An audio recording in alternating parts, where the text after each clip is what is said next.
बेइज्जती करने वाली बहू। सावित्री की बहू सोना, उसकी जुबान कुछ ज्यादा ही लंबी थी। उसे अंदाजा नहीं था कि किसके सामने कब क्या बोलना है। उसके मन में जब जो आता वो बस बिना सोचे समझे बोल दिया करती थी। इसलिए सावित्री उसे चुप रहने की सलाह दे रही थी, क्योंकि उसे डर था कि कहीं आज लड़के वालों के सामने भी वो कुछ उल्टा सीधा ना बोल दे। देख बहू, आज तेरी ननद चिंकी को लड़के वाले देखने आ रहे हैं, इसलिए तेरी ये जो सांप जैसी लंबी जुबान है ना, उसे मुंह में ही रखना, वरना पता चला कि सारा काम गुल गोबर कर दिया तूने। अरे माँ जी, मैं कहाँ कुछ बोलती हूँ। आप देखिएगा, लड़के वालों के सामने मैं चिंकी और आपकी कितनी तारीफ करती हूँ। अरे तू कुछ ना कर तो ही बेहतर है बहू। जा चल, अब लड़के वालों के लिए नाश्ता और मिठाई की तैयारी कर दे। अच्छे से सब कुछ बनाना, समझी? ठीक है माँ जी, फिक्र मत कीजिए। सावित्री ने अपनी बहू सोना को समझा दिया था और वो लड़के वालों के लिए सारी तैयारियों में लग भी गई थी। शाम के करीबन 7 बजे लड़के वाले सावित्री के घर आते हैं। आइए आइए, बैठिए बैठिए, आपका स्वागत है हमारे घर में। सब लोग बैठ जाते हैं। सावित्री और उसका बेटा नीरज भी बैठते हैं। अरे सोना बहू, जरा चिंकी को लेके आना यहाँ बाहर। हाँ माँ जी, अभी लाई। चिंकी हाथ में चाय नाश्ता लेकर आती है। सबको चाय नाश्ता दे दे बेटा। लीजिए लीजिए, घर के कामों में बहुत होशियार है हमारी चिंकी। ये सब नाश्ता मिठाइयाँ भी इसी ने बनाई है। इसकी भाभी ने तो बस उसकी थोड़ी सी मदद कर दी है। हाँ हाँ, मैंने समोसे, हलवा और कचौड़ी तो बना भी ली थी जब ये सुबह 11 बजे उठ के आई ना तब। और अभी शाम की चाय आज पहली बार इसने बनाई है। उसमें भी ना शक्कर नहीं डाली थी तो मैंने डाल दी। आपको कड़वी नहीं लगेगी अब। पीजिए पीजिए। भगवान, क्या करूं इस लड़की का। बच्ची की पढ़ाई इतनी करती है ना कि घर के कामों के लिए समय ही नहीं मिलता है। बड़ी होशियार है पढ़ाई में हमारी चिंकी। हाँ। अरे कहाँ माँ जी, पढ़ाई में तो इसका दिल ही नहीं लगता। सारा दिन इंस्टाग्राम पर रील्स देखती रहती है। मुश्किल से नकल करके तो कॉलेज की पढ़ाई पूरी की है उसने। इसे तो ना हमेशा से ही बस शादी ही करनी थी। सुना, तुम जाओ, किचन में काम है ना। हाँ, ये बात तो सही है। वैसे भी ना घर का काम तो मैं ही करती हूँ। माँ जी और चिंकी तो बस हुक्म ही चलाती है।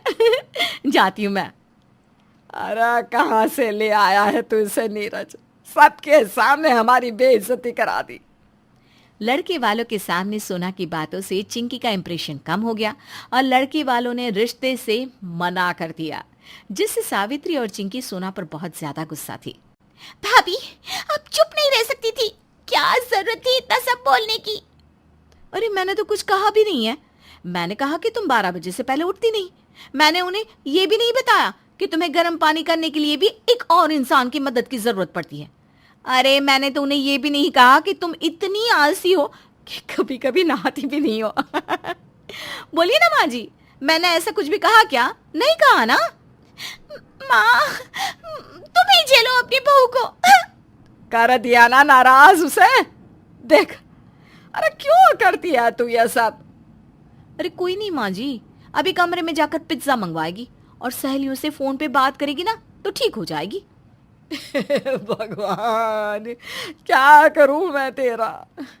चलिए सब छोड़, शाम को पड़ोस वाली मंगला के घर जाना है।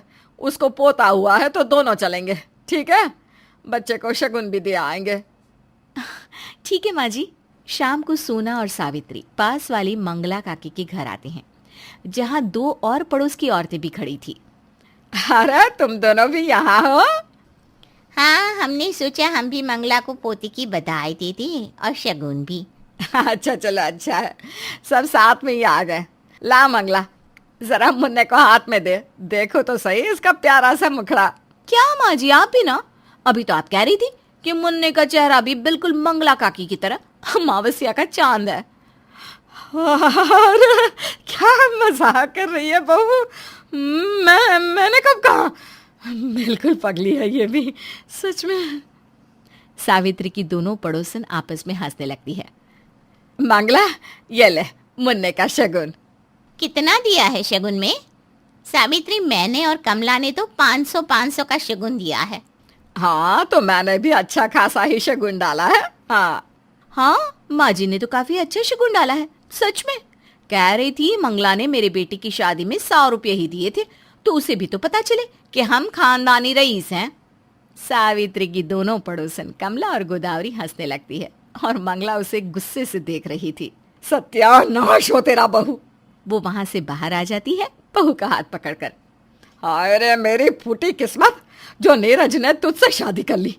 जब देखो सबके सामने मेरी नाक कटा देती है। चुप नहीं रह सकती क्या तू?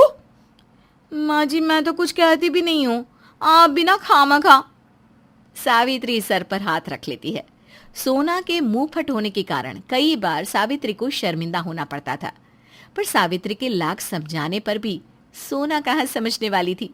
इसीलिए सावित्री ने एक दिन सोना की माँ को घर बुलाया कि वो उसे कुछ समझा सके। अब आप ही कुछ समझाइए बहन जी से। मैं तो थक गई हूँ इसे समझाते समझाते, पर इस लड़की के दिमाग में तो भूसा भरा है, भूसा। सोना, क्यों परेशान कर रही है अपनी सास को? कितनी अच्छी सास है तेरी, तेरा इतना ख्याल रखती है। हमारी समधन तो देवी है, देवी। और नहीं तो क्या। देखा बहू, कुछ सीख अपनी माँ से।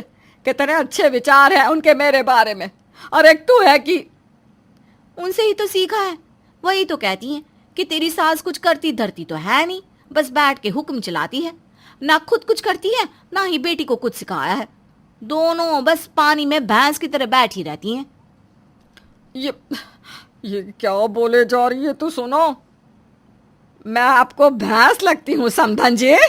अरे नहीं, सॉरी, भैंस नहीं, मुझसे गलती हो गई बताने में। माँ तो आपको नागिन कहती हैं, जो हर वक्त बस डसने को तैयार रहती है। मैंने तो उन्हीं से सीखा है कि कभी अपनी सास को सामने कुछ मत कहो, वरना नागिन कब डस ले किसी को पता नहीं। हाँ। वाह, बेटी तो बेटी, माँ तो बेइज्जती करने में उससे भी आगे निकली। नागिन, भैंस। अरे बेवकूफ लड़की, तुझ में सच में दिमाग नहीं, भूसा भरा है, भूसा। समधन जी, मैं चलती हूँ, आप ही संभालिए इसे। ये अब आपके घर की मुसीबत है। और कावेरी वहां से भाग जाती है। हे भगवान, मेरे ही गले पड़नी थी ये मुसीबत। अरे मेरी फूटी किस्मत। सावित्री सर पकड़कर रोती है और माँ जी, ये भी आपके मगरमच्छ के आंसू है ना? सोनू।